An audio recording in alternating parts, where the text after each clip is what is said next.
There are people walking free right now who believe they've gotten away with murder. That's where Island Crime comes in. My name is Laura Palmer. I'm a veteran journalist, and I investigate unsolved homicides and missing person cases on Vancouver Island. And these aren't just cold cases pulled from the archives. I'm uncovering new leads, tracking down witnesses who've never spoken publicly before. Listen to Island Crime, wherever you get your podcasts. From the Kiss 92.5 studios in Toronto, Canada. Are you ready? Ladies and gentlemen. This is Roz and Mocha. It's Roz and Mocha. What's going on? Hey guys, this is Bruno Mars. This is Selena Gomez. The Chainsmokers. Lady Gaga. Calvin Harris. Celestia Cara. This is Ed Sheeran. You're listening to my boys Roz and Mocha. Roz and Mocha. My boys Roz and Mocha. The Roz and Mocha Show. Between Roz and Mocha, who is your favorite? Roz. Mocha. Roz. Mocha. You guys are so funny, man. Congratulations, Lisa! Wow! You just won $1,000. That is amazing. Y'all just made my entire morning. Keep it up. You guys are awesome, man. This is the Roz and Mocha Show podcast. All right, here we go. Yeah. Hey, Mocha. You ready? You know it. Let's do the news. The Roz and Mocha Show podcast. News break. Academy Awards on Sunday night. Yes. This is the first time I'm going to watch it alone. Are you? Yeah, because it's March break and the girls are gone. Yeah. It starts earlier, so that's Does good. it? What time does it start? 6:30. No. Does it? The show? That's what they're saying. Oh, Dude, jeez. you don't have to be alone. Why don't you have like a watch party? At my house. Just me and you. On social. No. Like online. On social? Yeah. Like on Instagram Live.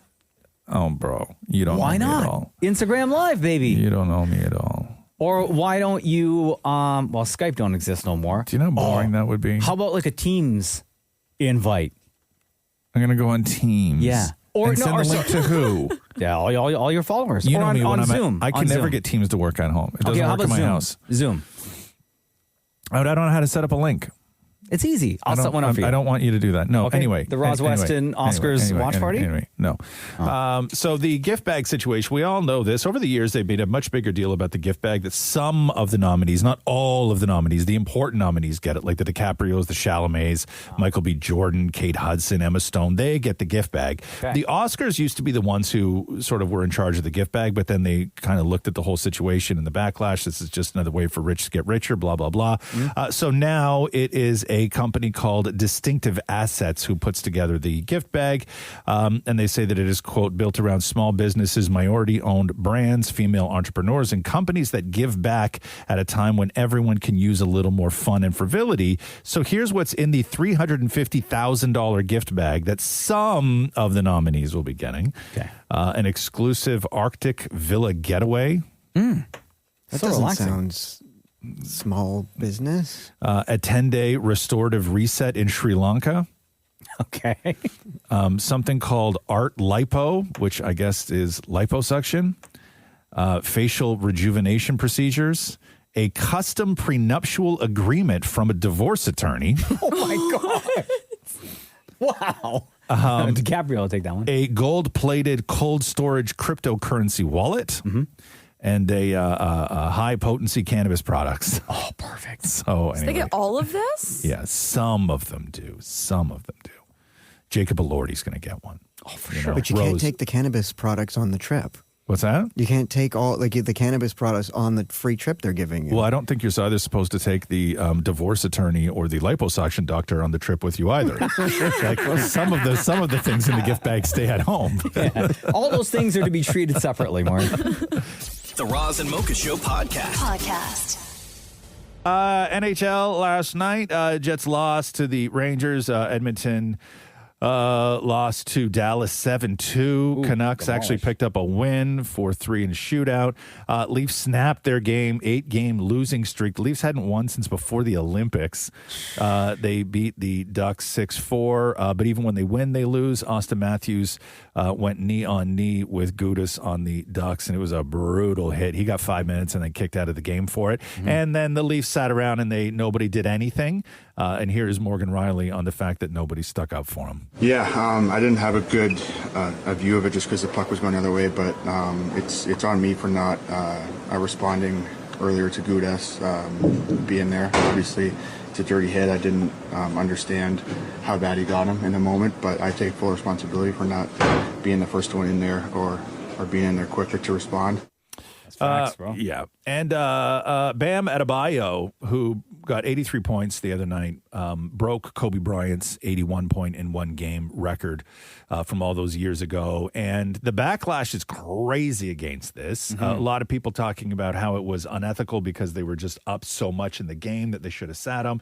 Other people really felt like they should have sat him before he beat Kobe Bryant's record. A lot of people going in on him because of the amount of free throws that he had, and he didn't. It's not like he was grinding out a game and, fighting to get buckets. So here is Bam responding to all of that. Coaches, I mean, if you're in my shoes and you have, first of all, y'all are blaming me. You should be blaming the head coach. Get that first. I was not the one letting me go one-on-one the whole game until I had 70, then you started to send a double. At that point, I got 70 with 9 minutes left to go in the game. You think I'm not going for it? Mm-hmm. And that's the thing that's crazy when they talk about the unethical part of the basketball. I'm like, if I have 70 with 9 minutes to go, who would just be like, coach, just take me out? Yeah, right. Anybody in my shoes with 9 minutes left? Okay. A minute? All right. 9? Yeah, I'm going for it. And then he goes on to say, and he goes on to say, what is the point of chasing greatness if when you get close, you can't surpass it? Totally. Right? Yeah. Like Totally. that's I think some of it also has to do with who he passed. Of course it right? does. A lot of the reaction and criticism. All has to do. No, not all. Yes. I think. Yeah, a lot of it does. If it was, yes, you're right. If this was a Larry Bird record or if this was even if this was a Michael Jordan record, I don't think people would feel the same way. It's because it's a Kobe record, and because Kobe's dead. And, I think that's also part of it. So that's the whole story, right? Yeah. You think in WWE that if somebody gets close to John Cena's record of holding the title for 17 times, that they're not going to try to break that record? Facts. Like Roman Reigns is at number 14. You think if Roman Reigns gets close to breaking that record, that he's going to sit down and be like, no, Cena's the GOAT? Can't bypass? Yeah, not at all. No, not at all. The Roz and Mocha Show podcast.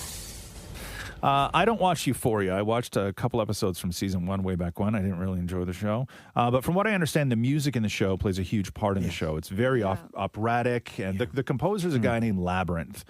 And he's been doing the music on the show since it started back in 2019. And then it was announced going into production for season 3 that Hans Zimmer would actually be joining as a composer. And he's had said something at the time where he was looking forward to working with Hans Zimmer. He's composed everything. Interstellar, everything. all that kind of stuff. Yeah. And Labyrinth, the composer, signed to Columbia Records, and I don't know what happened or what this means for season 3 of Euphoria, but he posted on Instagram last night, I'm done with this industry, F Columbia, double F Euphoria, I'm out. Thank you and good night. So, money? Or they didn't they maybe asked him to change music or something? This is also his record company that he said F to. Yeah. Yeah, This is a game changer. I don't know. Did he finish doing what he needed to do? I don't know. Maybe did he ask for more time? Who knows? I don't know. Damn. I don't know. I don't know what's going on there. This is the Roz and Mocha Show podcast. Man, Team USA is crashing out. The World Baseball Classic in full swing. Team USA barely made it to the quarterfinals, despite having one of the most stacked rosters in years. Team is led by Aaron Judge. The U.S. lost 8-6 to Italy, which is a roster that is full of Italian Americans who did not make Team USA. Mamma mia. So they're going into this now possible underdogs, even though they're collectively the team's overall budget, if you take all those players, is $1 billion. Because it's Canada and U.S. Canada, U.S. tonight, 8 p.m. East, 5 p.m. West, down in Houston to determine who moves on to the semifinals. If you're looking to watch that game, it's on Sportsnet, by the way. Damn, it's going to be good, too. This is the Roz and Mocha Show podcast. This Timothy Chalamet thing, I don't know what's going on with this. If this isn't some sort of coordinated smear campaign led by somebody, I don't know what is. So it was Timothy Chalamet's comments on opera and ballet when he was doing an interview, sort of town hall thing with Matthew McConaughey. I admire people, and I've done it myself, to go on a talk show and go, hey, we got to keep movie theaters alive. You know, we got to keep this genre alive. And another part of me feels like if people want to see it like Barbie, like Oppenheimer, they're going to go see it and go out of their way to be loud and proud about it. And I don't want to be working in ballet or opera or, you know, things where it's like, hey, keep this thing alive, even though no one cares about this anymore. All respect to the ballet and opera people out there. I just lost 14 cents in viewership. But, damn, I just took shots for no reason. Okay, anyway, so there you go. That was his initial comment. And what he was saying was that he doesn't want to see, like, cinema, movies, to like lose relevance and then become kind of marginalized like ballet and opera are now with audiences, right? That's, I think, what he was just trying to say. But everybody went in on him. Doja Cat was the first person. Hey, by the way, opera is 400 years old. Ballet is 500 years old. Somebody named Timothée Chalamet had the nerve, big guy, by the way, had the nerve to say on camera that nobody cares about it. I'm sure you could walk into an opera theater right now, seats will be filled out, and nobody's saying a word as the performance is going because everybody has that much respect for it. There you go. And Doja Cat now has had like a sort of moment of clarity, thank God, where she admits that she was just completely virtue signaling that entire time. So here's Doja Cat now. It's so funny. I am going to come out and just say that I know nothing about opera. I know nothing about ballet as far as like the years that I spent in my adolescence doing ballet. But in no way, shape, or form am I like a real professional dancer. I understand and can relate to dancers in a way, but I'm not in that industry. So I don't know what it's like. I've never been to a ballet. I've never seen an opera. And as much as he said that poorly, it's kind of like, it's true. Like opera and ballet are a really old art form, and it is a dying industry. Oh, you switch it up quick. Yeah, I wanted to be pat on the back the way everybody else is patting each other on the back. Yes. In the comment sections. Yes. Oh, okay. Okay, spit it out. Anyway, that's Doja Cat. The best line was at the end there. What did she say? What did she say? She said she wanted to be a hero. Oh, yes. And I wanted to look like a hero. Oh. Okay. And then Nathan Lane shows up on The View. And here's Nathan Lane and Whoopi Goldberg. We were talking earlier this week about Timothy Chalamet. Oh, what a schmuck. He opened his mouth. Poor guy. Leave him alone. Well, you know, one doesn't want to give this more attention than it deserves, and yet... Well, tell him what he and did. Yet, you know, it was kind of kaleidoscopic in its stupidity and insensitivity, and yet strangely telling about where we are in this country. Let me explain. Let me get to the comedy portion of our program. You know, first of all, one should remember, people will be going to see Swan Lake and La Traviata long after someone at a dinner party says, who was Timothy Chalamet? That's right. It's the show business circle of life. Yeah. Yes. And, you know, the bigger question is, why was there a town hall meeting with Matthew McConaughey and Timothy Chalamet? Right. I mean, who deemed this meeting of the minds necessary? Cash Patel. It was I got news for Timmy. You know, if you think nobody cares about opera and ballet, I can't tell you how much we don't care about paint. Oh, so anyway. And then Polymarket, that website where you bet on things, released a video of an opera singer flanked by two ballet dancers singing Forever Young, which was the song from Marty Supreme. But to even add to Timothy's point, it was then revealed that the video that Polymarket set out was completely done by AI.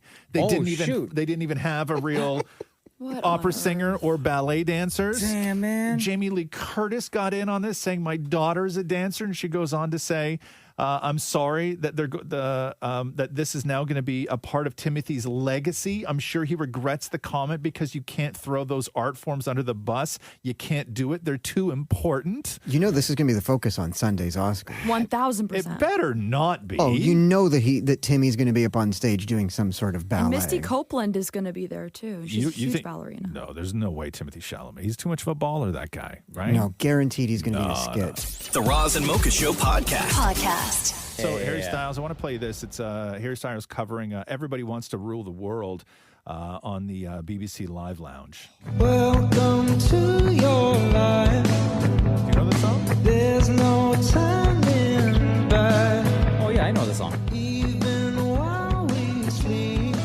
He sounds great, by the way. We will find you acting on your best behavior. Turn your back on Mother Nature. Everybody. Wow. That's good. Hey, that's really, really good. Sounds Yeah, all right. man. This is the Roz and Mocha Show podcast. Academy Awards last night. A couple I want to get to here. The songs. The controversy was that for the first time, they didn't perform like all the songs. They only did 2 of the songs nominated, which was kind of crazy. So from Sinners, this is Miles Catton doing the song called "I Lied to You." It's just really good. So preach on, speak your words. I know the truth hurts, so I lied to you. Something I want to tell you. So good. Chills. It might hurt you. Hope you don't lose your mind. Well, I was just a boy. Now, because I didn't watch this, did they have the stage set up, like directed like a like the from lighting, movie? the lighting gave the Yes. feel that you're looking for. Yeah, but the costuming and the sort of blocking for this performance was incredible. They all looked so good. His performance was amazing. Yeah, they looked amazing. And then K-pop Demon Hunters doing Golden. I was a ghost, I was alone. Yo, one of the biggest songs, man. Given the throne, I didn't know to believe. So with this, they gave all the audience, all the celebrities, light up things to wave. Yeah. And I kept thinking, how on earth did they get those A-list celebrities like Leonardo DiCaprio to wave this light up thing around? Yeah, maybe because they didn't know what it was. Kind of cool. Also, one of the big stories of last night, Diane Warren, who is a composer, songwriter, this last night was her 17th Academy Award nomination for Best Original Song without a win. Oh, wow. 17. So in 2022, they did give her an honorary Academy Award to recognize her extraordinary career achievements.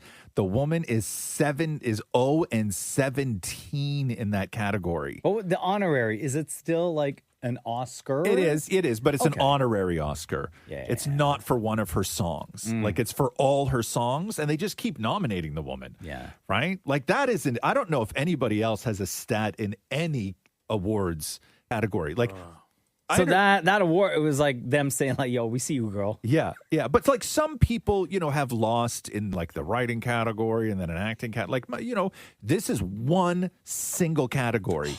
0-17 over the years. Damn, bro. Keep trying. Yeah, and there's a montage too of like all her faces every time she like it's just it's so terrible. The Roz and Mocha Show podcast. Big news for Buffy the Vampire Slayer fans over the weekend because the reboot, everybody was super excited about this because I think Chloe Zhao was attached to it and Sarah Michelle Gellar was attached to come back to it, and it was going to be on Hulu, and like it was like a big thing. People were losing their minds. More Buffy. And then Sarah Michelle Gellar had this message for fans over the weekend. So I am really sad to have to share this, but I wanted you all to hear it from me. Unfortunately, Hulu has decided not to move forward with Buffy New Sunnydale. I want to thank Chloe Zhao because I never thought I would find myself back in Buffy's stylish yet affordable boots. And thanks to Chloe, I was reminded how much I love her and how much she means not only to me, but to all of you. And this doesn't change any of that. And I promise if the apocalypse actually comes, you could still beat me. So what happened? Yeah, they just didn't like it. They didn't go for it. Also, Paramount passed on the new G.I. Joe reboot as well. That came out over the I didn't even know that was happening. Has a lot to do with how much they spent on buying Warner Brothers. Oh, God, yeah. The Roz and Mocha Show podcast. Razzie Awards over the weekend. War of the Worlds pretty much took care of everything. I didn't even see that. There's an Ice War of the Cube one, Worlds? right? Oh, bro, it's so terrible. Did you watch it? It's a world-saving movie, but it all happens on Zoom. Oh, wait, right? Who greenlit that stuff? That movie? Yeah. Why would Ice Cube think that it was a good idea? Come on, can you Cube. explain? Because it's people in different areas communicating with each other on world-saving measures. And they all just communicate over Zoom. Like the whole movie takes place over Zoom, right? But it's so bad that like it's terrible. So War of the Worlds, worst picture, Ice Cube, worst actor. Oh no. Worst director, War of the Worlds, and a worst screenplay, War of the Worlds. Rebel Wilson for worst actress in Brightheart. I don't even know what that movie is. I don't even know what that is either. And then worst supporting actors, all the 7 dwarves from Snow White. Oh no, all which 7? Which were AI'd, right? I think that isn't that what that, or they were digitally done because they fire all the actual dwarves. And then the Razzie Redeemer Award, which was Kate Hudson, who in 2021 got the Razzie for music, and then she was nominated for Academy Award this year, so they gave her the Redeemer Award this year. Oh. Any of them show up? No, this year, no, nobody showed up. Yo, they didn't even the AI dwarves to show up? I know, they should have. They should have. The Roz and Mocha Show podcast. We all know that you shrink when you get older, but it hasn't happened to you yet. I think it might have, actually, to be honest with you. I don't think I'm quite as tall as I used to be. No, it's because you hunch over so much. I know. My neck is compressing. Like you're falling over. Yeah. Most people get shorter as they age. We all know that. They say it starts at the age of 40. But researchers show that men and women lose height differently. By age 70, men will lose an average of 1 inch. Where? Like just in total height. Oh, in height. Yes. While women, 2 inches. Damn, Chloe. After 80, the same research suggests that you'll probably drop another inch. So 3 inches for women by 80, 2 inches for men. With age, we lose the bone cartilage and the vertebrae in our spine. So everything just sort of starts to compact. That already happened with Maury when he stopped eating. I was going to say, I can't get any smaller. The Roz and Mocha Show podcast. Academy Awards last night. Sinners was up for 16 nomination awards. It was the most in history. They got 4. But really the only one that mattered more so than Best Picture, more so than Best Director, the one that made all of this right was Michael B. Jordan winning for Best Actor. Here is Michael B. I stand here because of the people that came before me. Sidney Poitier, Denzel Washington, Halle Berry, Jamie Foxx, Forrest Whitaker, Will Smith, and to be amongst those giants, amongst those greats, amongst my ancestors, amongst my guys. Thank you, everybody in this room and everybody at home for supporting me over my career. I feel it. I know you guys want me to do well, and I want to do that because you guys bet on me. So thank you for keep betting on me. And I'm gonna keep stepping up, and I'm gonna keep being the best version of myself I could be. So I just want to say thank you for everybody in this room that had something to do with my success. I love you guys. Oh, that's my twin right there. And I don't know if you saw it, but in between, like during the commercial break, he and DiCaprio hugged, right? But only like they hugged for a full minute. And Michael B had his head like on DiCaprio's shoulder. Aww. Like it was really, it was incredible to see. But yeah, I saw a backstage photo of Michael B crying. Yeah. Oh, it was super emotional, man. Yeah, of course. And I think that he took his Academy Award for a burger afterwards. But you do it up right? You know. And Ryan Coogler did actually win. He won for screenplay, good. Not for director. So he was on stage. He was on stage as well. But that was the big one. I'm happy for the two. Was Michael B. Jordan? Some more controversy from. Last night. Before we get to that, Billy Crystal was the one who was tasked with talking about Rob Reiner right before the In Memoriam segment. I first met Rob Reiner in 1975. when I was cast as his best friend in an episode of All in the Family. And it went so well, Rob said, it was fun playing your best friend. Why don't we keep it going? And it was a thrill to see him evolve from a great comic actor to a master storyteller. My friends, Rob's movies will last for lifetimes because they were about what makes us laugh and cry and what we aspire to be. Far better in his eyes, far kinder, far funnier, and far more human. And to the millions who have enjoyed his films all these years, I want you to know, here and around the world, how many times Rob told me that it meant everything to him, that his work meant something to you. And for us, who had the privilege of working with and knowing him and loving him, all we can say is, buddy, what fun we had storming the castle. And then the curtain went up and a line of people that have been in his movies walked out. Yeah. But with any In Memoriam segment, there is always the people that are left out of the In Memoriam segment. So no Eric Dane. The argument could be made he's a television star. Okay. James Van Der Beek. Oh no, was left out, even though Varsity Blues was a pivotal movie for millennials, right? I don't want your laugh. And especially the amount of film stars that James Van Der Beek is attached to. You know what I mean? Like Michelle Williams and everything else. So no James Van Der Beek. Listen, I think if you're in Hollywood, doesn't matter if it's movies or TV. Yeah, they should. Put you up on that board. There's so many. No Robert Carradine. Who was from Revenge of the Nerds, and he was also in Lizzie McGuire. No Malcolm Jamal Warner. Again, you can make the argument that he was just a television actor. Somebody was upset that there was no Hulk Hogan.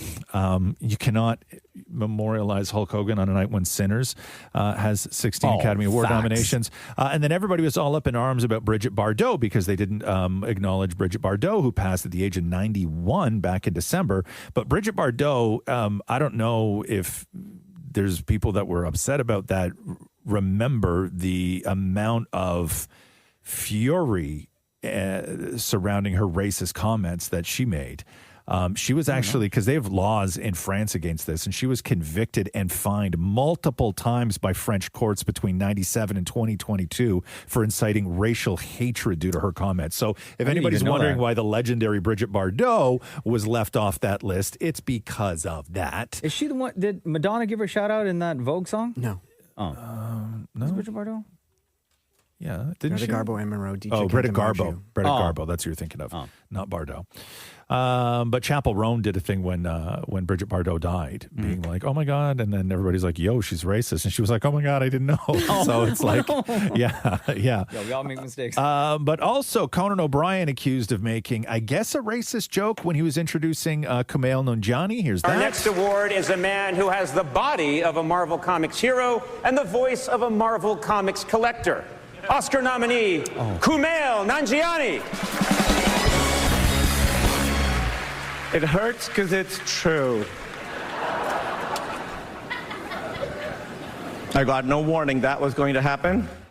Right? And then in that same segment, Kumail Nanjiani was accused and slammed for making a Holocaust joke. I am here to present the Oscar for Best Live Action Short Film.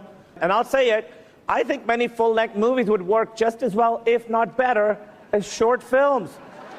Instead of It's a Wonderful Life, how about It's a Wonderful Month? Some of that jazz. One battle. That's it. You get one. Choose wisely, Paul. Schindler's Post-it. Oh my gosh. So instead of Schindler's List, it was Schindler's Post-it. There's reasons why that's not funny. Yeah. Well, all the reasons. Well, because then it's a shorter list of people to save. Yes. No, I know, but like I understand the joke, and it's a joke that should never have been told. Yeah, so it was interesting because everybody's reaction when Conan made that joke introducing him was like, oh my God, right? And then he goes up there and does that. Everybody's like, oh my God. Yeah, guys, relax out there. The Roz and Mocha Show podcast. There are people walking free right now who believe they've gotten away with murder. That's where Island Crime comes in. My name is Laura Palmer. I'm a veteran journalist, and I investigate unsolved homicides and missing person cases on Vancouver Island. And these aren't just cold cases pulled from the archives. I'm uncovering new leads, tracking down witnesses who've never spoken publicly before. Listen to Island Crime, wherever you get your podcasts.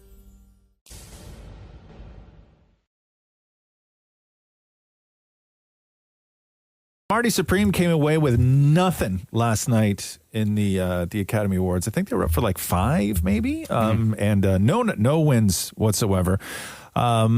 It did not have anything to do with the controversy surrounding the opera and ballet because Academy voting was closed by that point. I think it had way more to do with that story that came out about why the two Safdie brothers split. I think that it was when the one guy did that interview saying that his brother, on set of a movie they were directing, hired a young actress who he didn't know how old she was. Turned out she was 17. And then they like to hire real people, not actors, for their movie. And then he hired a guy who was an ex-con, just got out of prison, to do a scene with her, and he dropped his pants in front of this actress and then said something really crude to her. And then they found out afterwards that the girl was 17 and they had to cut the whole scene from the movie. But the one brother who directed Timothée Chalamet in Marty Supreme apparently let it go on, even though everybody else was like, this should never have even happened on any set. Like, nobody should have been put in this position. Yeah. And that they say is the story of why those two brothers broke up. But that story came out, and that is what I think tanked Marty Supreme. Do movie sets have HR? They have unions, yeah. Yeah, but this was like a while ago when this happened. So here is Conan O'Brien goofing on Timothée Chalamet. Security is extremely tight tonight. I just got to mention that, yeah. I'm told there's concerns about attacks from both the opera and ballet communities.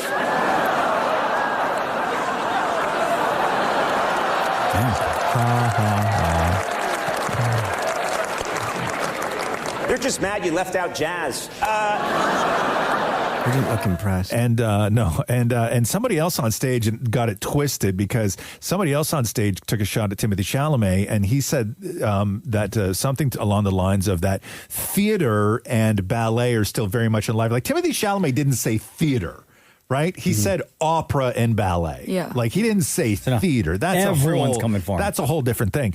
Here's Steven Spielberg at South by Southwest. For me, the real experience comes when we can influence a community to congregate in a strange, dark space. All of us are strangers, and at the end of a really good movie experience, we are all united with a whole bunch of feelings that we walk into the daylight with or into the nighttime with, and there's nothing like that. I mean, it happens in movies, it happens at concerts, and it happens in ballet and opera, by the way. Damn, man.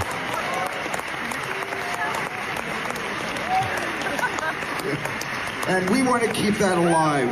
Yes, and we do. want that to be sustained, and we want that to go forever. There you go. And speaking of an unbelievable, super rare moment at the Academy Awards last night with Kumail Nanjiani when he announced this. And the Oscar goes to... It's a tie. I'm not joking. It's actually a tie. So everyone calm down. We're going to get through this. Focus up. Calm down. Remain calm. I'm going to name one winner. They'll come up, accept their award, and then I'll come back and name another winner, and then they'll accept their award, okay? Here we go. Wow. So it was for the Best Live Action Short, and the Singers, which I told Shem to watch. We talked about this on the show a little while ago. Yeah. That was one of the winners, and then Two People Exchanging Saliva was one of the other winners. It has happened before. So there's been a total of 7 ties, I believe, at the Academy Awards. And here's Conan O'Brien.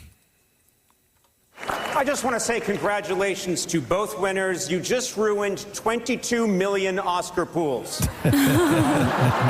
Damn. Why don't they just have an odd amount of people so there's no ties that happen? Well, because you can't. There's more than 2 things in a category, though. Yeah, but if they're okay, yeah, true. That is true. So it's bound to tie. So. Didn't think about that one. Chloe, come on. What? I was like, what? I hear you, girl. I hear you. There was a Bridesmaids reunion last night and on stage. Disappointing, in my opinion. Wendy McClendon-Covey was not there. She is the blonde from Bridesmaids. Yes. Hysterical. So all the other women were on the stage. She was not. And everybody was like, yo, what happened? So she released a statement saying, I had a neck lift last week because I'm tired of looking like a melting candle. So I had to skip the Academy Awards. No drama. Everything's fine. Oh. The Roz and Mocha Show podcast.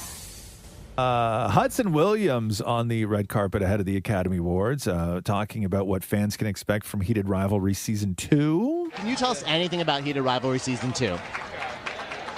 Sex. Say that again? Sex.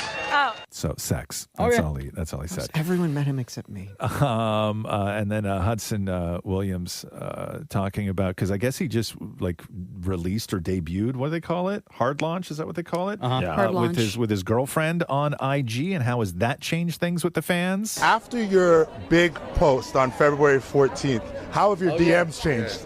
My DMs? Yeah. Or have they Honestly, I changed didn't at even all? check the DMs. I'm sure they're probably the exact same. Yeah, well, you don't but check. I think everyone just to see her kind of like take her in stride, and like people, all the like lovely fans supporting her, even though like she's not even trying to be out there or be really perceived. She's always like, I don't want to be perceived. Right. But they're still just being really warm from what I've been told, and that's really nice. Do you think if he wasn't on Heated Rivalry that he would still be wearing like mesh shirts Not out a in chance. public? And Not a chance. So you think more he's playing it up for the Absolutely. the fans? Absolutely. Yeah, because he's very touchy-feely with that other guy, the Connor Story guy, right? Oh my God, the after party red carpet, they were like hugging. Yeah, and but like I think that they ham it up. Like I think that of course they do. Like Makes it seems performative. Like you would just do that, right? Yes. Like you know your audience, so you're going to wear the shirt. And Like when everything you and I else, are in public. Stop it. Not a lie though. The Roz and Mocha Show podcast. A company called Niatic Spatial, they are a company that makes short-distance delivery robots using a navigation tool that can reportedly pinpoint anyone's location or anyone down to a few centimeters just by looking at nearby buildings and landmarks. Now, here's where it gets interesting. The company trained this model by using the more than 30 billion images captured by Pokemon Go players all those years ago. No. And they now claim that these robots operate in areas where GPS fails. So this is the example of how crowdsourced data, seemingly collected for one purpose, let's all go and have fun and catch Pokemon. Bro, when was that? That was like 10 years ago. Yeah, 2016. Can be completely repurposed years later for something very different. Not only that, presumably the data is for sale, or at least could be at some point. Bro, you don't think that that's what the whole purpose of Pokemon Go was? They were doing 10 that years ago? inside buildings. Yeah. They're gathering intel. That you're not allowed to film in. Mm-hmm. My living room. Right? Yes. Everywhere. So 2016, 10 years later, all those people that were, and there was a million people. Oh, bro. Millions of people were playing Pokemon Go. Going into church basements, right? Not the church.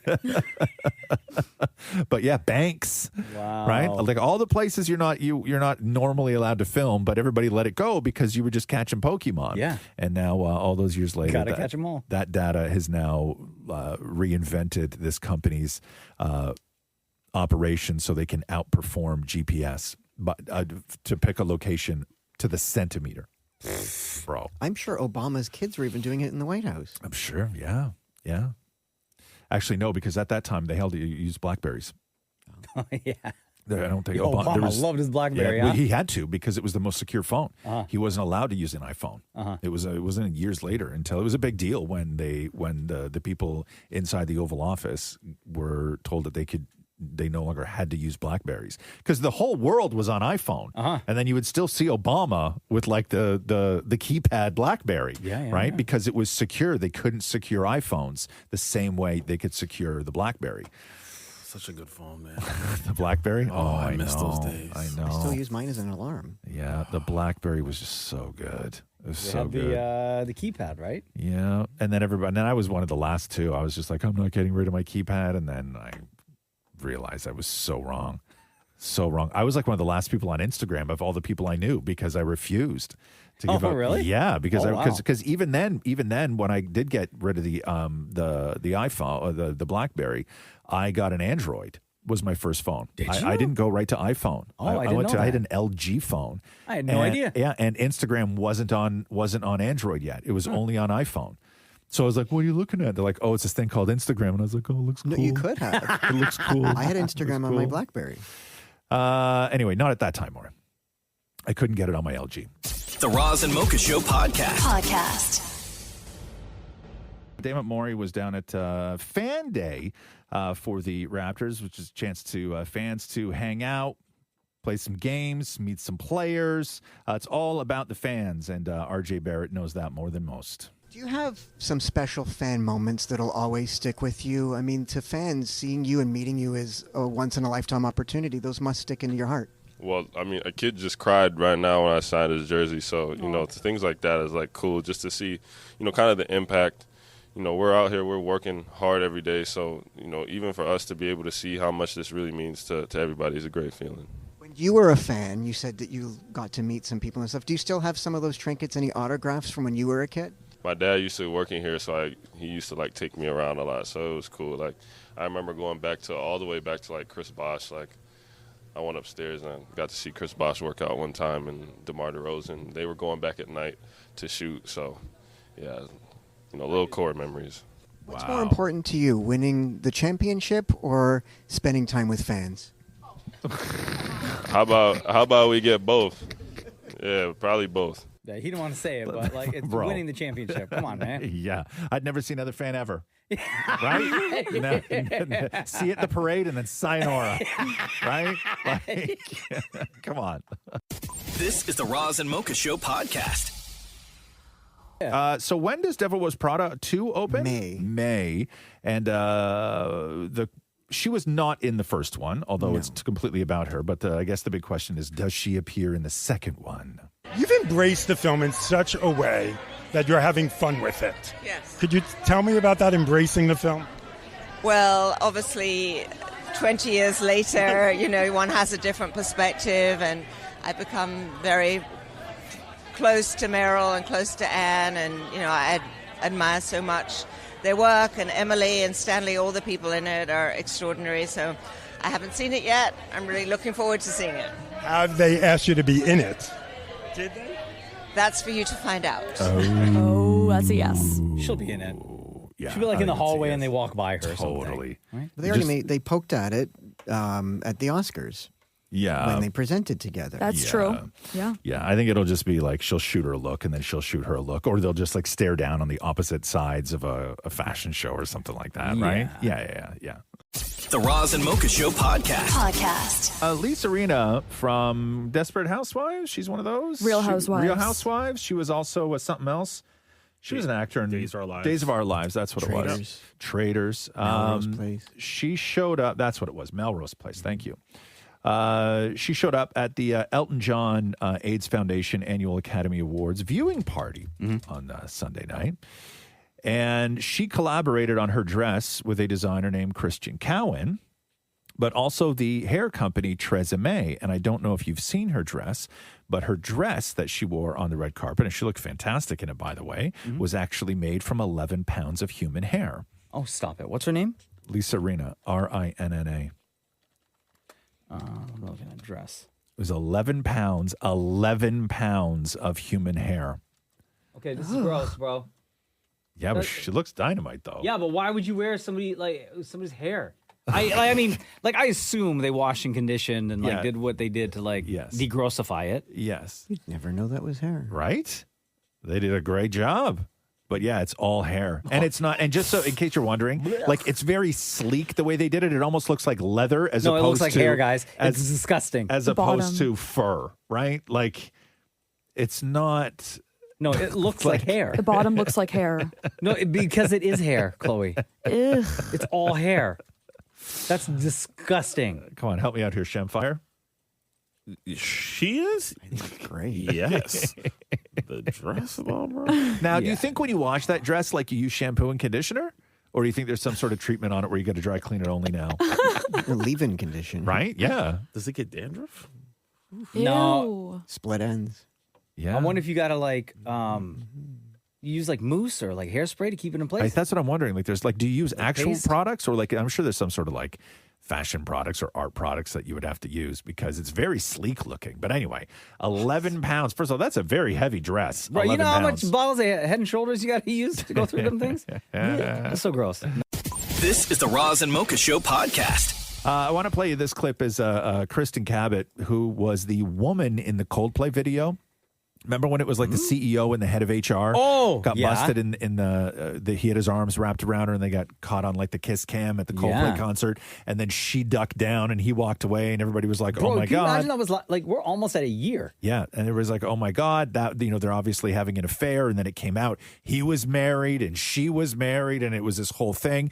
And she hasn't been anywhere. She hasn't talked to anyone, but she sat down to talk to Oprah. Listen to this. So you get to the concert, and what happened? I was walking into the concert, and my daughter messaged me and said, oh, it's so great that you and Andrew are both at Coldplay. So she let me know that my estranged husband was also at the concert. So I think it's very important. This is what I did not know before the story, that she was separated from her husband and that her boss was also separated, or said he was separated from his wife, or that her husband was there. So you get texted from one of your children. Yeah, my daughter was like, this is so fun, great. I was like, and in my mind, I thought, well, is this going to be weird if he sees me with Andy? Like that crossed or you my run mind. into him. Yeah, if I run into him.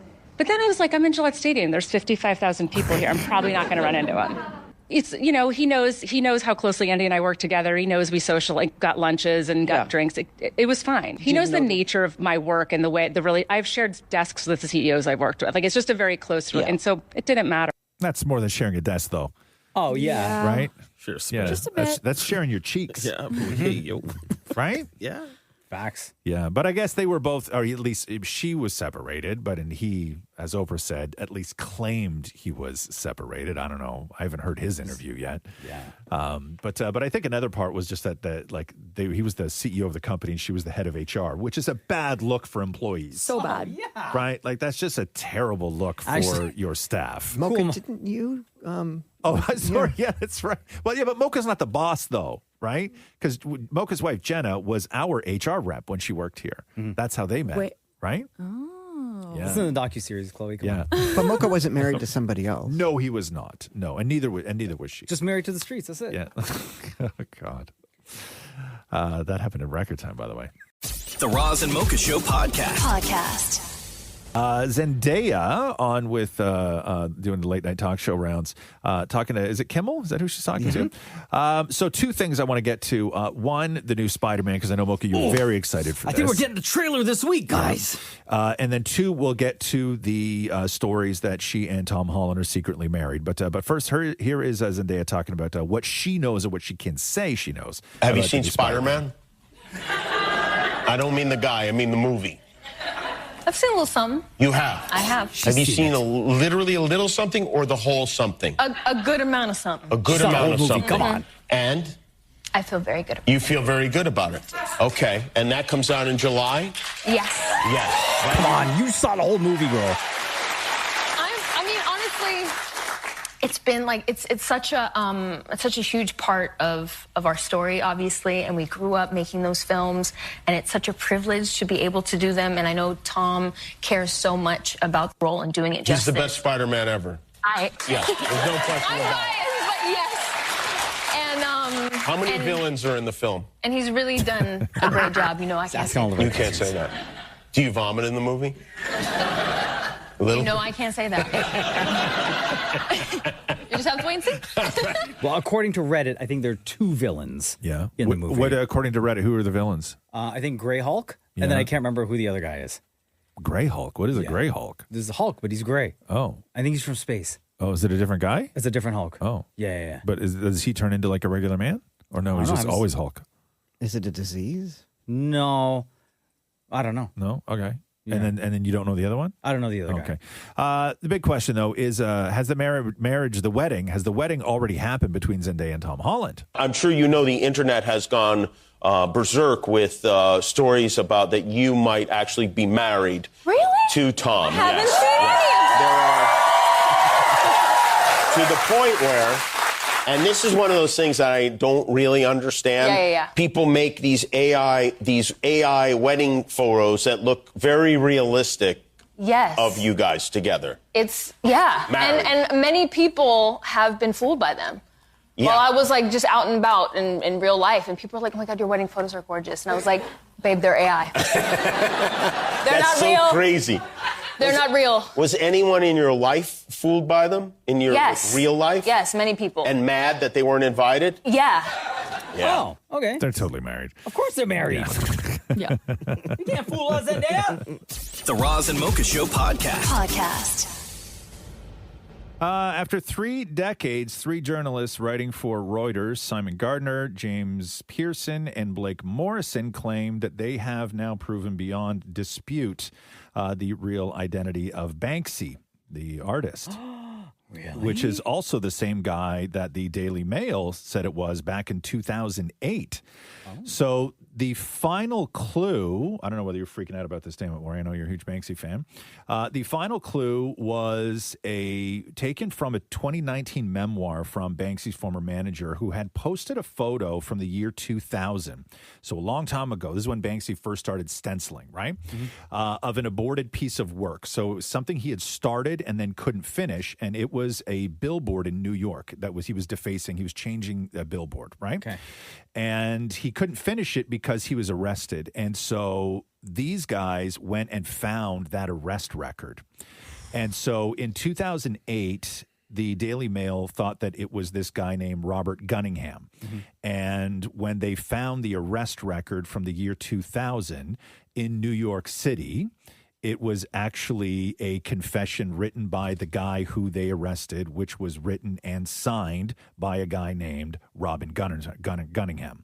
So it's the same guy. So I was like, what I was saying to you is, I like this upset me only because I don't want to know. And there's a lot of comments. I saw this last night, and people saying that just leave them. Like, it's better if we don't know. Well, that's the whole thing. I just sent you a picture of. There's an older picture of the group chat, and then a newer picture in the group chat, and it's kind of disappointing to just see Banksy looking like a pudgy dad, right? Like, Yo, this the artist Banksy? Yeah. Allegedly? Yeah. This guy looks like a mechanic. No offense to mechanics. Yeah, but like there's an older picture. The older one is from 2008 when the Daily Mail thought it was him, and then the newer one is from, I don't know, whenever it's from. Because keep in mind, he doesn't make any money on this. So, I mean, he looks broke because he probably is. Who, Banksy? Like like he doesn't sell anything. He just does graffiti on the walls, and people steal it, and they sell it and make the money. He doesn't make the millions. He looks like Sean Penn. In the second photo. I guarantee you he's worth bajillions of dollars, Maury. Oh, yeah, I believe it. Guarantee. Then how does he make money if he's anonymous? He has lawyers. The brand is worth. Do you think that anytime somebody posts an advertisement of a piece of work they're auctioning off, he doesn't get a piece of that? Of course he does. Of course he does. He is not a poor artist. There's no chance his company he's a poor is called artist. Original Fake, Yeah. and I mean maybe they make some. I don't know. A lot of the street art that people sell for millions, he doesn't get any of it. Yeah, but anyway, so that's what the guy. That's Banksy. Kind of, he's my age. Yeah, right. Just like a regular dad looking dude. Yeah. Like, But what not, did you think he was going to look like? Some hot guy? Well, no. I thought, maybe like I don't know, eccentric. like a Jeff Goldblum-y type, hermity kind of. He did when he looked younger. I mean, he's aged. He always looked like that. He's always just looked like a regular dude, man. That's why nobody could find out who he was. This is the Roz and Mocha Show podcast. The Record Industry Association of America says that vinyl sales have surpassed $1 billion last year for the first time since 1983. Granted, Taylor Swift's Life of a Showgirl, also K-pop Demon Hunters, helped that out a lot last year. Vinyl is the most popular physical format. So last year, 46.8 million records were sold compared to just 29 million CDs. Oh, wow. I don't even know where you can buy a CD anymore. You can buy it. There's still like a Walmart and stuff like that. You yeah, can buy CDs? the record shops still do it as well. I just bought the Harry Styles on vinyl. Did you? Yeah, but vinyl's where it's at, man. Yeah, dude. Everybody buying vinyl. This is the Roz and Mocha Show podcast. There is a woman who is suing Donny Osmond because she claims that she got hit by one of his balls. What? So I guess keep in mind, Donny Osmond's audience is very old people, right? How old is Donny Osmond? Like in his 90s? 68. Oh. Is that it? He's got to be older than 68. Donny Osmond is 68, man. Really? Yeah, seriously. Oh, I thought he was older than that, but yeah, okay, 68. But at his show, he has giant inflatable like beach balls that they throw into for the fans, and they're big, right? Yeah. And I guess a woman claims that she got hit with one of the giant balls that caused retinal injury, head injury, neck injury, and now she's suing Donny Osmond. And so here, I want to play this clip of Donny Osmond telling his fans how many balls he's going to throw out into the crowd. Why am I standing on my stage here in Las Vegas holding a beach ball with my picture on it? Well, those of you who have seen my show, you know exactly what I do with these things. I'm here to announce that I have quadrupled the amount of beach balls that my dancers and I toss into the audience. Wow. This place goes wild. You got to see this. Go to Donny.com to get tickets. Okay. So he's all about the balls, right? Yeah. And I guess this woman claims that she got injured by one. The Roz and Mocha Show podcast. Kate Mara, who I actually quite like. I think she's super charming. This is like the most rich person story of all rich people stories, but it's so fascinating. So this is how Kate Mara was planning a special birthday gift for herself that was interrupted by Martha Stewart. Well, it was my birthday a couple weeks ago, and so for my birthday, I rented out a theater.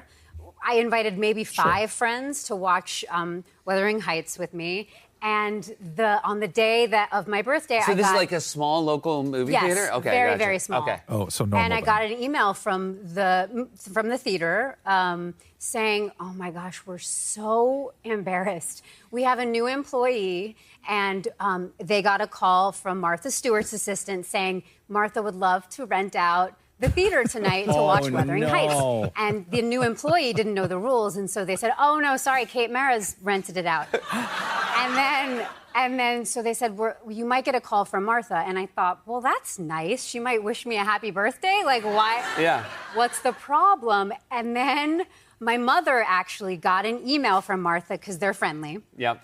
And the email said, basically, please ignore this if this is totally inappropriate, but I hear your daughter has rented out the theater, and me and my banker Jane are just dying to see Wuthering Heights. Oh, my God.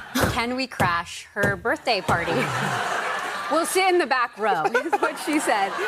And so I said, of course she can come. And so she was there. Oh, my God. So you live in such a small town that Martha Stewart came to your birthday. That's not the point. Queen. What a queen. So one rich person rented out a movie theater just for her and her friends.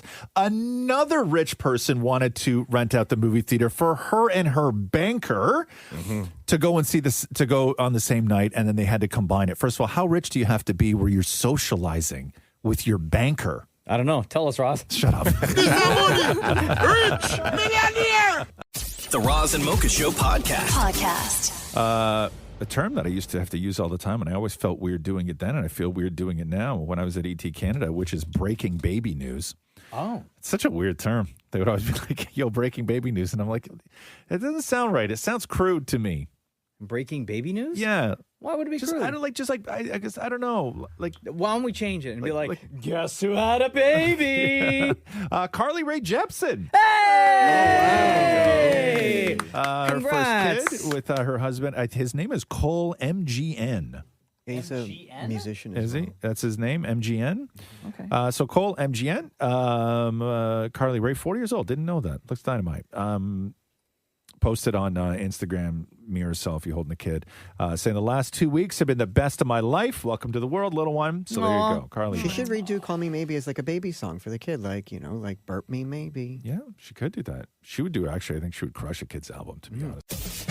The Roz and Mocha Show podcast. A new study done by the people at H&R Block find that 67% of Canadians believe that it is time to abolish tipping altogether. with frustrations mounting over the digital tip prompts that everybody gets now and the rising suggested percentages. Sorry, can you give me that number again? How many? 67% of Canadians. According to the survey, 93% of Canadians feel annoyed when payment machines prompt a tip in situations where tips were never really expected, such as fast food counters, convenience stores, and self-serve kiosks. I don't want to name the place, but the one that put me over the edge for it was when I got my oil changed and I got the machine and there was a tip prompt on it. Really? Yeah. Weird. I'm like, that was never a tip business. There's never a tip in that transaction. Maybe you throw on the mechanic just a little extra. No. For doing the jobs they were getting paid for. This is a difficult thing to get on board with, though, publicly, right? Because I don't want to say publicly, abolish tips, because how do I separate myself and look better than other people? Yeah. Also, you don't. then if you take away my ability to give a big tip, right? Especially with that paycheck. Yeah. But no, I understand in the actual old school ways where tips were restaurants, servers, all that other stuff. Sure. I have no problem. Or full serve gas stations. I mean, I haven't been to one of those in years. Are there still any around here? Yeah. No, really? I haven't seen any. I know in New Jersey, that's all they have. You're not allowed to pump your own gas in New Jersey. Why? It's a law. It's against the law. Did not know that. It's weird, right? Yeah. It's a weird law. The Roz and Mocha Show podcast. Where are we here? Seth MacFarlane, I want to play you this clip. He was doing an interview, and they asked Seth MacFarlane, creator of Family Guy, to do his Mount Rushmore of adult cartoons. And so here's what Seth MacFarlane had to say. What is your Mount Rushmore of adult animated comedies? You know, I think anyone who's being honest would say The Simpsons. I mean, it's like they rewrote the rule book for all of us. There would be no Family Guy, no Bob's Burgers, no King of the Hill, no Futurama, no F is for Family, no Big Mouth. The Simpsons rewrote the rule book in every way, writing-wise, animation-wise, and I took all of it and ripped it off and did Family Guy. Okay, so we have Simpsons. I would imagine Family Guy is in that Mount Rushmore somewhere. We have two others. At this point, we would hope. We would hope. So the last two spots, what would you give it to? The last two, in adult animation? Adult animation. I mean, we have The Simpsons. I mean, I'm can I say, okay, I'll say Family Guy. Yeah, I'll say Family American Guy. Dad? We've been on for 20 years. Yes, I think so. I mean, I gotta say, Bob's Burgers is doing pretty great. So at the beginning of I this, like when those he guys mentioned a The lot. Simpsons, he said if you're being honest, you have to say The Simpsons, and then he goes on to be completely dishonest, which is the fact that he did not put South Park on that Mount Rushmore. Oh yeah, is crazy because the South Park guys hate him. Oh right, okay, hate him. So he's throwing shade then for sure. Yeah, and then he knows South Park. Obviously, Why wouldn't you put King of the Hill? King of the Hills, no. He gave it an honorable mention. For me, if you're doing Mount Rushmore of those sort of adult cartoons, like the ones that really launched everything, and I know Rick and Morty is huge. I've never seen it, but I understand that people absolutely love that show. Same thing with BoJack Horseman. I know people love that. But if I'm doing my Mount Rushmore of those, it's Simpsons, Family Guy, which I don't even like, but I understand its cultural significance. Should be there. South Park and Beavis and Butthead. No Boondocks? No, like the Mount Rushmore, the goats of the genre that changed everything, right? Those to me are the four. Beavis, right? Shut up, Beavis. I still do cornholio all the time at home. Oh yeah, where you take your shirt and you wrap it over your head. Yeah, I'm the great cornholio. I need pee-pee for my butthole. Chloe, you have any idea? No. Okay, cool. And don't look it up. The Roz and Mocha Show podcast. There are people walking free right now who believe they've gotten away with murder. That's where Island Crime comes in. My name is Laura Palmer. I'm a veteran journalist, and I investigate unsolved homicides and missing person cases on Vancouver Island. And these aren't just cold cases pulled from the archives. I'm uncovering new leads, tracking down witnesses who've never spoken publicly before. Listen to Island Crime, wherever you get your podcasts. Venezuela beating the United States at the World Baseball Classic. The United States down to its last strike. Venezuela,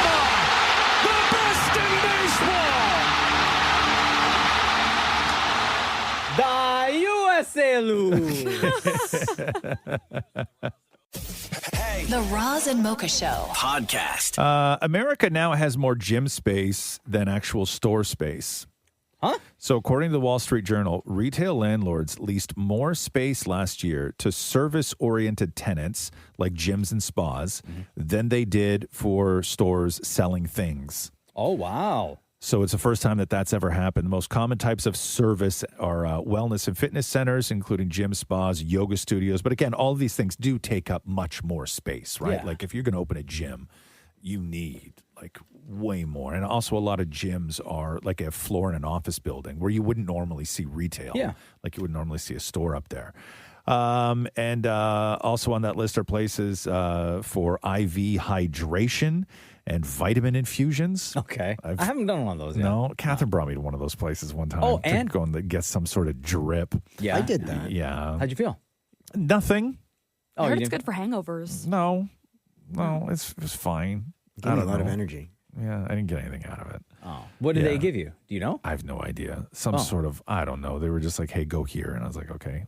I've Oh, actually you done, didn't even ask the question? No, I just put And you put- signed the waiver? No. I don't even think there was a waiver, to be honest with you. Bruh. I don't even think there, I You don't have even to think get there into was. the building from the back? No, it was a really alley. nice. It was a really nice place too. But anyway, I don't know. But yeah, more gyms. All right. A lot of people your loving fitness on. that. Get your fitness on. The Roz and Mocha Show podcast. This is an insane story. Warner Brothers CEO. So this is the guy who was responsible for Warner Brothers, who was selling it, right? He runs Warner Brothers right now, and he was the one that was selling it, where he was the one negotiating the deal with Netflix. And then the shareholders got involved, and Paramount Skydance got involved, and then they pivoted, and then they sold the whole thing to Paramount Skydance. But David Zaslav is the guy who was in charge of all of that. And now that it's sold, he's out of a job. Right? Oh. Like that was the whole part of it, is that they were selling it. He's the CEO. He's not going to be the CEO anymore. So what does his exit package look like? So the bundle is going to be comprised of $34.2 million in cash. That is just the cash severance. See you later, Jack. You're out. Then he gets equity in the company valued at $517 million. And he gets a tax reimbursement of $334 million. So the minimum that he's going to be walking away with is $711.4 million. For crying out loud. The high end, $886.8 million. Wow. Nearly a billy. My gosh. for doing that deal. Isn't that crazy? That's wild. That's your severance? $1 billion? Yo, I need to work on some sort of a deal. I would still look for a work. job after that, just for something to do. No, he I'd go probably- work at Starbucks. No, somebody else will hire him. Somebody else will Absolutely. hire him to be another CEO. Yes. And he'll take that company through another sale. That's what No, these what I'm guys saying do. is I wouldn't want to be CEO. I just want something to something fun and silly. No.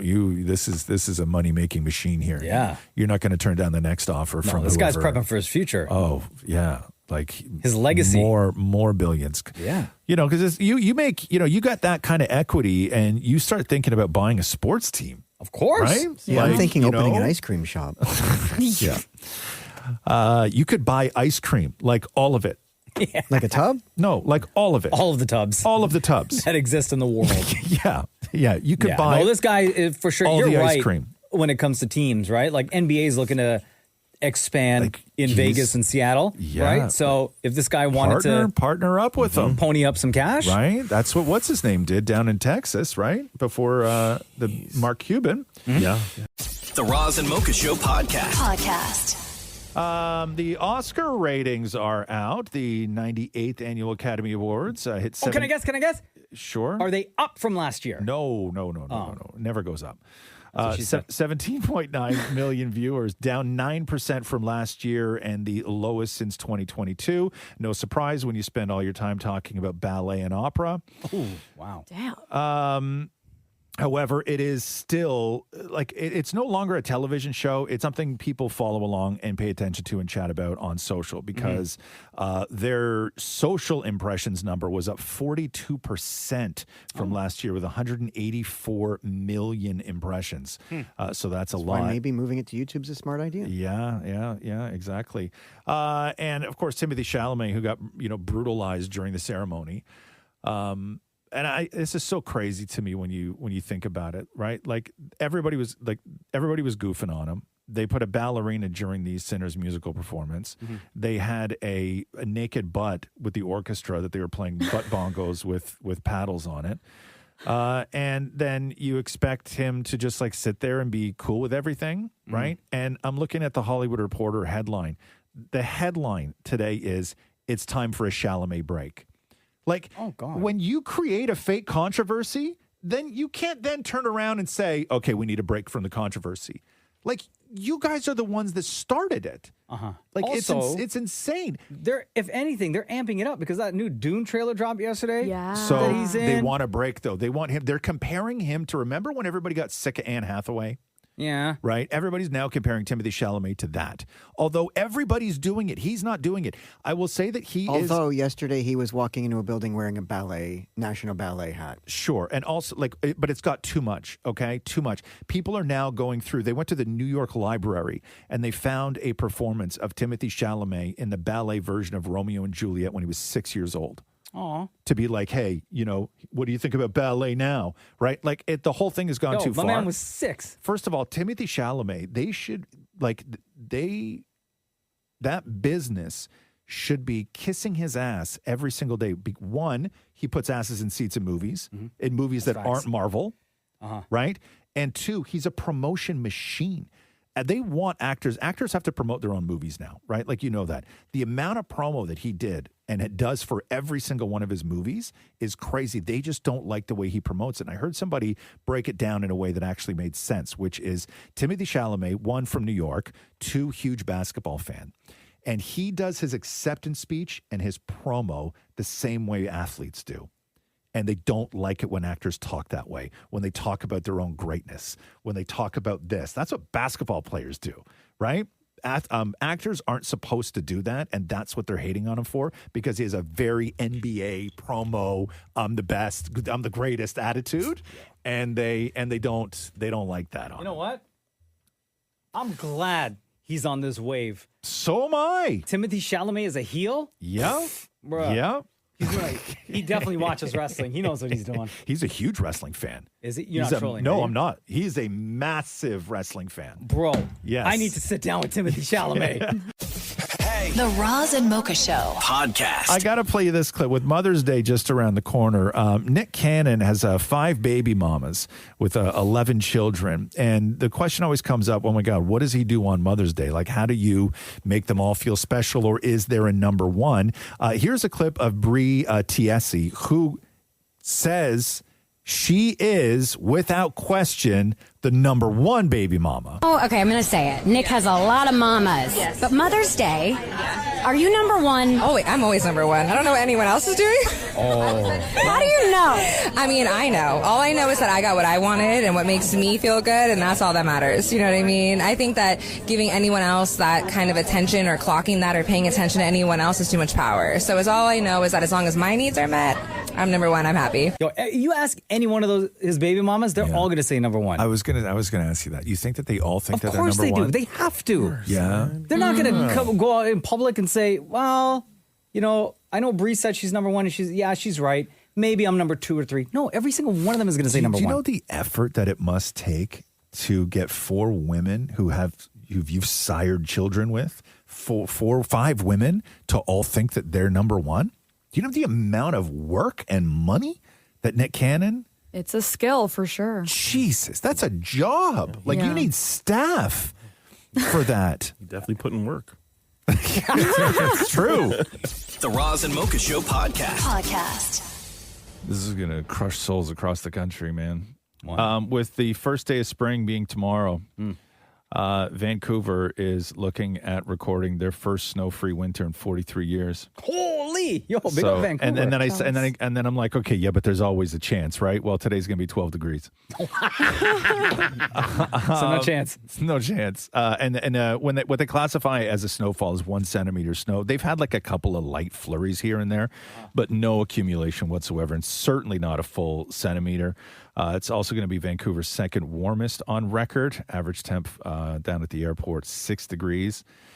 Which is well above the normal 4 degrees for the winter average. So there you go. Yo, take that crown, Van City.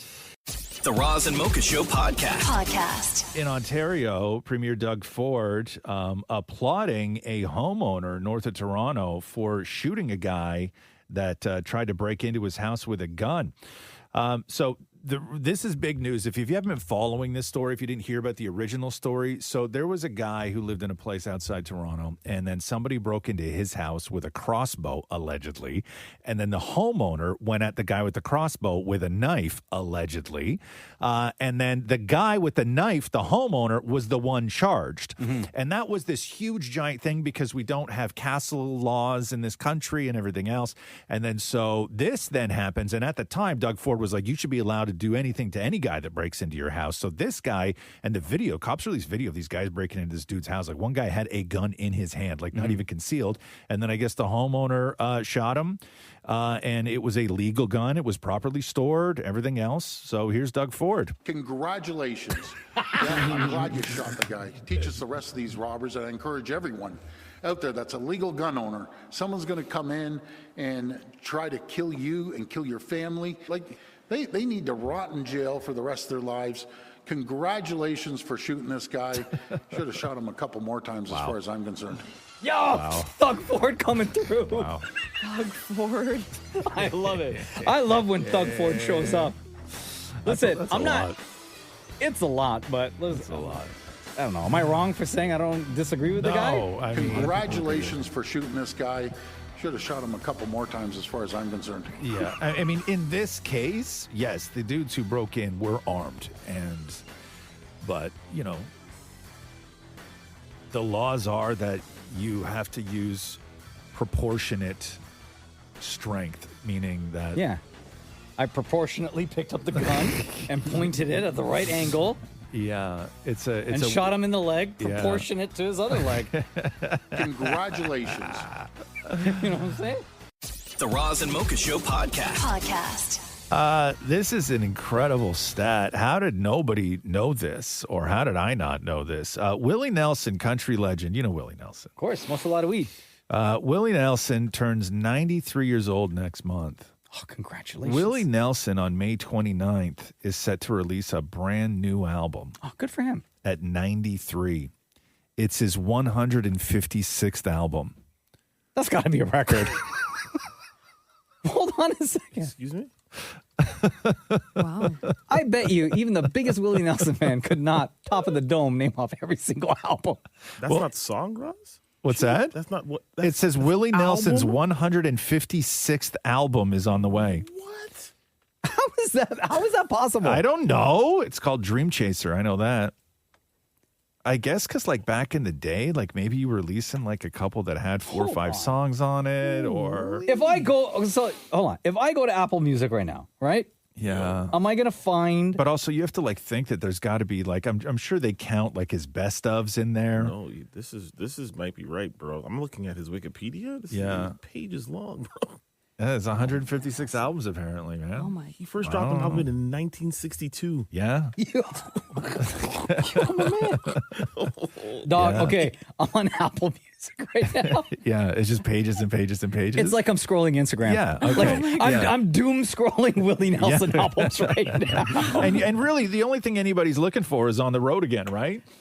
That's the only song. That's the only song most people know. Oh, Shem, you'll like this one. Willie Nelson, The Sound in Your Mind, from 1976. The cover, he looks like Jesus. Oh. Look at that. He does look like Jesus? Yeah. You'd like that one, Shem? Yeah, that's very much Jesus. Holy moly. That's like a bathroom Jesus, you know? Bro, I'm still scrolling. I know. That's crazy. Never in my life would I thought I'd doom scroll Willie Nelson albums. The Roz and Mocha Show podcast. Things are about to get crunchy in December. So first it was Barbenheimer. That's when Barbie and Oppenheimer opened up on the same weekend. Yes. And now everybody, the entire industry is getting ready for Doomsday. That's because December 18th is when Dune 3 and Avengers Doomsday open. Yes. I cannot wait. That's too much. One major theater chain was said, quote, something's got to move. That's a level of overwhelm that doesn't even make sense.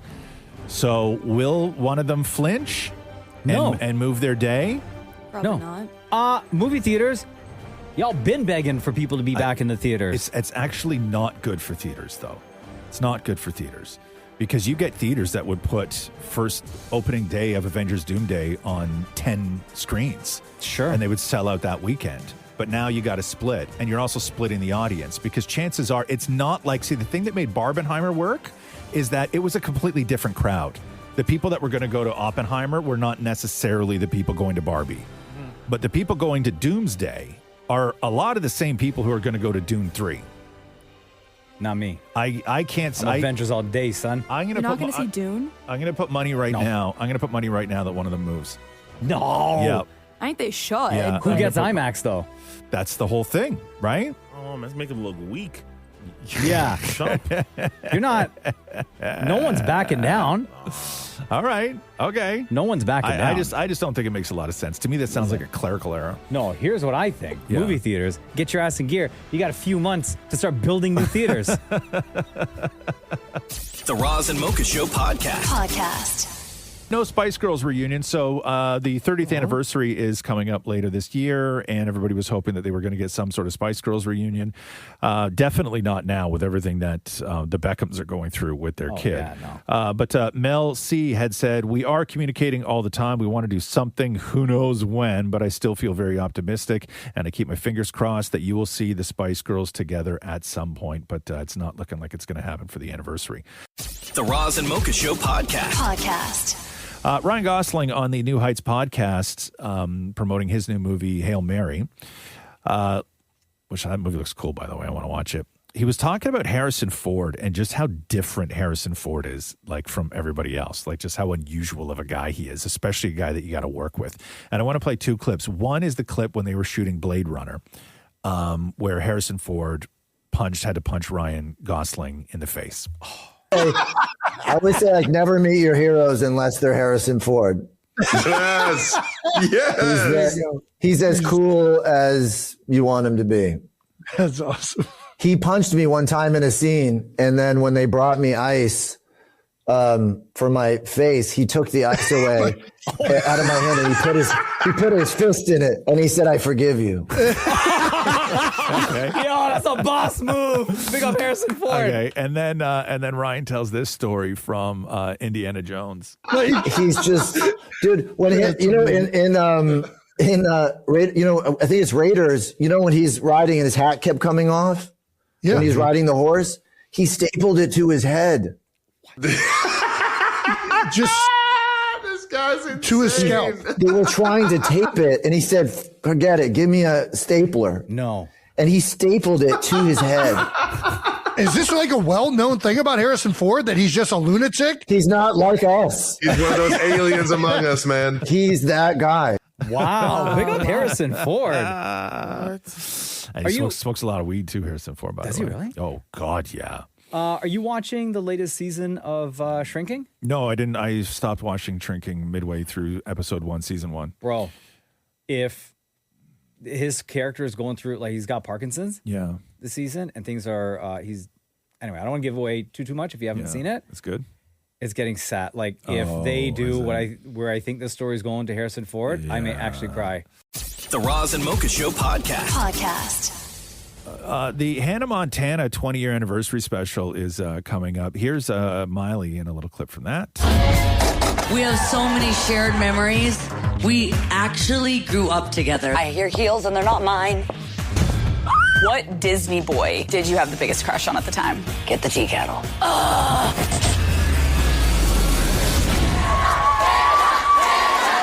This is where it's going to get emotional. So the crazy thing, though, is Jason Earls on the show, who back in the day played Hannah Montana's brother, right?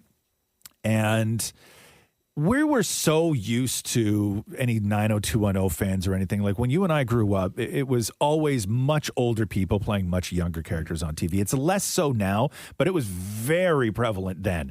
When you say you and I, you're talking to you and Maury, right? Correct, yes. Yeah. Sorry, myself and Maury. This may be the craziest story of an older actor playing a younger character on TV. This is Jason Earls from a podcast that he just did talking about his process in Hannah Montana. So when I auditioned for the show, I lied to them and told them I was 18 years old. Yes, you did. It was another reason why I almost didn't audition for the show, because I was like, I'm too old. Right. Like it's the character's 16. Nobody's going to buy it. It wasn't until halfway through the first season. I know. I think it was about episode like eight or so. That I didn't find out till like episode 8. Yeah. And I don't know if the network found out later than I did. No, it was right around then, because I remember one of the higher up network executives showed up on show night and he was like, "Hey, so you're 28." Yeah. And I was like, "What?" "I am." Yeah. And he's like, "And so you're married?" And I was like, "Yeah, the girl that I keep making out with." Yeah. He did say after he found out, he was like, he's like, "Thank you so much for lying to us, because we would have gotten nervous if we had found out during the pilot, and we would have recast you." Right. And since we're kind of pot committed now, 8 episodes in, it actually ended up working out for the best. Wait a minute. He was 28 years old playing a 16-year-old? Playing a 16-year-old. Yeah, and not only that, he was married. And when you look at pictures, like if you go back and look at a picture of him from season 1, he looks 16. The only thing I have to say to Jason Earls, which is, don't be embarrassed. Don't be ashamed. Just act your age. Right? Wow. Yeah. What is that? I don't know what that is. What is that? Like, he shouldn't have lied like that. Oh. Well, yeah, but then you don't get the gig. But still. You got to get the job. You lie any way you can to get the job. Yes, To play Maury. a 16-year-old? Yes. If somebody's going to hire you at 28 to play 16, you take the job. Yes, still, man. Absolutely, you take the job. I can't believe that his agent... Roz, you could pass for 16. This is where I knew this was going. Stop it. I can't believe his agent put him up for it. Yeah. Really? Yeah. Right? Just don't lie about your age, man. Stop it, Mocha. It's not like anyone else lies with their age here, right? You're the worst. Yeah. Yeah. Anyway, just be proud. Right? Right. Just be proud of how old age. you are. Yeah. Yeah. Embrace it. Yeah, just embrace it. I'm proud of the age I say I am. Yeah. 52? 18? The Roz and Mocha Show podcast. Here, there is a casting notices have gone out to casting agents in Canada for season 2 of Heated Rivalry. Here's some of the characters that they're looking for. Damon, or you can tell me if any of these fit hold you. on, I'm opening an email to my Dr. agent. Galina Mokalina, who is a female, 50s, must speak fluent Russian. She is going to play Ilya's mental health expert. Hold on. What is it? Galina Molkalina. Yo, fix that name. Dr. Galina Molkalina. Come on, you can't do that. Series reoccurring is what they said. Galina And then they're Molkalina. looking at somebody to play Dallas Kent, who is a male, I can do that. 25. Can I do that? Star center on a hockey team who I can do that. who acts like a total POS, they say, on and off the ice. I He's can do that. aggressive, homophobic. Oh. And No, I ain't doing awful that. to women and totally charming, they say. Oh, I'm not doing that. No. Skating or hockey is an asset, but not necessary. Okay. Give me another one. What else can I audition for? Wyatt Hayes, male I could be 30, Wyatt. athletic goalie. Oh, I can do that. My son's a goalie. Warm and generous. That's me, guys. They're looking for somebody to play Luca Haas, male 20. That's me. What does Luca do? Luca is a rookie from Europe. Yep, there you go. Buongiorno. I just came here from Europe. I love the hockey. Okay, here, Fabian Sala is who they're looking for, male, late 20s, early 30s. I could probably pull that off. Lebanese descent, androgynous. Harris Drover. Which one? Who wants Harris Drover? Maury or Mocha? I'll read for Harris Drover. You'll read. Maury, would you read for Harris Drover? I'll read for anything. Tell me about Harris. Male, 25, non-athlete, I guess, yeah. warm smile, Yeah. That's me. cute, That's me. Thank you. disarming, That's me. Ottawa's boisterous social media manager with a heart of gold and the ability to connect with people. Look at me. I'm all about Ottawa. Very funny. I'll be in Ottawa. This role will have implied sex, nudity, and kissing. The character will be bare-chested, bare buttocks, no full frontal nudity. This may be a required... I won best ass in the 90s. Would you do nude, Mocha, for the role? No, you would not. Okay. I guess it's Dr. Michelina for me. The Roz and Mocha Show podcast. Damn it, Or just sent me a clip saying somebody was talking about me on a podcast. Oh, yeah? Like bad stuff? I don't know. What if I told you that after 50, your body slowly starts developing the old people smell, and most people have absolutely no idea it's happening to them? Oh, my God. There's a scientific name for it. It's called 2-nonenal, a compound your body starts producing naturally after 50. It's that musty, waxy, slightly stale smell, the one you associate with your grandparents' home or an older relative when they walk into a room. It has nothing to do with hygiene. You can shower twice a day, use the most expensive soaps. It keeps coming back because it's being produced from inside your body. Yikes. Washing just masks it temporarily. And the scariest part? Yeah. Your brain gets used to your own smell over time. You genuinely cannot detect it on yourself the way others can. Yo, subscribe. There you go. Wow. I'm sorry, guys. You have to go through that. Do I? What if I told you that after 50, your body slowly starts developing the old people smell? Do I? Am I just used to it? Do I mean, have you that? Cover it up with cologne. I don't have that though, I don't think I right? have that. You I've don't never- think I don't smell? I don't think I do. But I from what she's saying that you wouldn't even notice it if you do have it. Yeah. That old person smell. And I know what smell she's talking about. Formaldehyde. I think we all know. Yeah, I think we all know what smell she's talking about.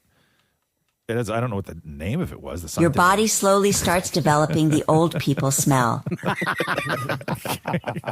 on I now. listened to that episode on repeat. Shut bro. up. Man, let me tell you something, Chloe. Getting old. It's not worth it. No thanks. No. You make noises like that. Thanks for listening to the Roz and Mocha Show podcast. Catch the guys live Weekday mornings from 6 to 10. on Kiss 92.5 Kiss925.com. or download the Kiss 92.5 app. There are people walking free right now who believe they've gotten away with murder. That's where Island Crime comes in. My name is Laura Palmer. I'm a veteran journalist, and I investigate unsolved homicides and missing person cases on Vancouver Island. And these aren't just cold cases pulled from the archives. I'm uncovering new leads, tracking down witnesses who've never spoken publicly before. Listen to Island Crime, wherever you get your podcasts.